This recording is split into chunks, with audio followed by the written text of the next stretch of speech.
மாசமா 6 மாசமா ஏங்கி தவிச்சேனே பூங்கொடிக்கு. எங்கேயுமே போதும்க்கு எனக்கு லீட் கொடுத்ததே கிருஷ்ணா சாரோட ஃப்ரெண்டு.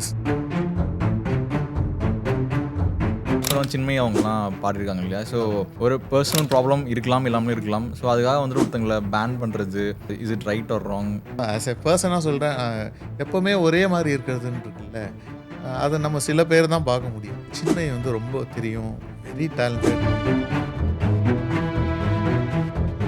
நான் ஆக்சுவலாக ஒரு 3rd ஸ்டாண்டர்ட் படிக்கும்போது எனக்கு மியூசிக் வந்து ஸ்டார்ட் பண்ணேன். 3rd ஸ்டாண்டர்ட் கச்சேரியில் தப்பாக பண்ணிட்டு ஸ்டேஜில் ஒரு ஆட்டி அடிச்சிட்டாரு. அழகென்றால் அவள் தானா, அழகுக்கே அழகானா, அவள் பார்த்த பார்வையிலே அழகாக தொலைந்தேனா. இந்த சீனா தானுடைய பாட்டு இருக்கு இல்லைங்களா. ஸோ அதில் ஒரு சின்ன கதை ஒன்று கேள்விப்பட்டோம், அதை சொல்கிறீங்களா? சீனா தானா சாங்கில் வந்து என்ன ஆச்சுன்னா, சவுண்ட் இன்ஜினியர் சத்யா கால் பண்ணி சாங் ஹிட்டுஜி. இந்த சாங்குக்கு ஆக்சுவலாக அவர் கொடுத்த ஒரு ரெஃபரன்ஸ் ஒரு சாங் இருக்குது. என்ன சாங்காக இருக்கும் சொல்லுங்கள்? விஜயகாந்த் மூவி.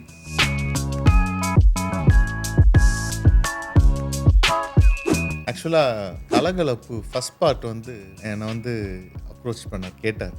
அதனால் என்னாச்சுன்னா, எனக்கு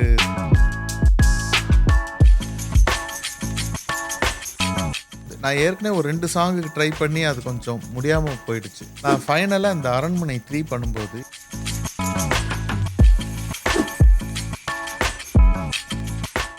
லவ்ல விழுந்துட்டேன் நான், அவளை நினச்சிட்டேன்,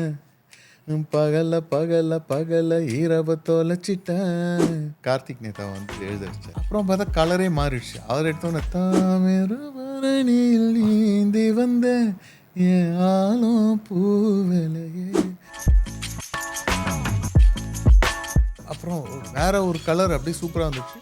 சரணம்லாம் அதுக்கப்புறம் தான் பண்ணேன். நண்டூருது நரியூருது என்னானது ஏதானது ஏன் ஒரு மாதிரி ஆகுது, காந்துது கதக்குது கனவுல நிலங்குதிக்குது, வர எனக்கு பருவ கிறுக்கு பிடிச்சிருக்குது, ஏலே எங்க இருக்க. முத்து ஆக்சிடென்ட்ல இறந்துட்டாரு அப்படின்றான்.